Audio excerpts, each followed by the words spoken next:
Guys, maze kwigunda cyane.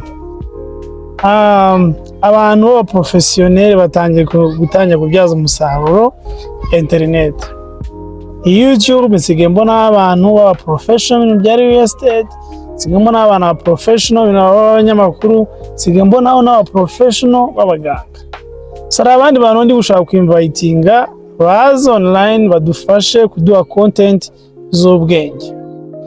Abantu mukora muri bank ikeneye amakuru yizeye bijyanye n'amafaranga, bijyanye na banking. Online turi kubona abantu baduha content ariko ukabona nyine bari kuziduha na professional irimo.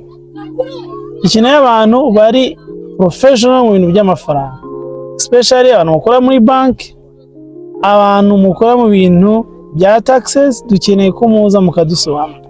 Harimo opportunities nini cyane ku bijyanye na taxes n'ibijyanye na finance. Ikindi kintu wamenya nuko imwe muri 9 yishyurwa cyane, yishyura amafaranga menshi online, ni 9 ya finance, ni 9 ya tax. Ibijyanye n'amafaranga buriya habe kuri YouTube, habe kuri website, ibi bintu birishyura cyane kubera ko nyine abantu badvertisinga bakunda kwishyura content zivuga ku mafaranga, bivuga kuri tax, bivuga kuri finance. Abo bantu bajya kwamaza nizo bahitamo, bivuze ngo niba arizo bahitamo rero nizo rero zishyurwa cyane. Rero ndabayinvitinze, nkomeza no kwinvitinga aba professionals ni muze dukonkaringe internet with a good content.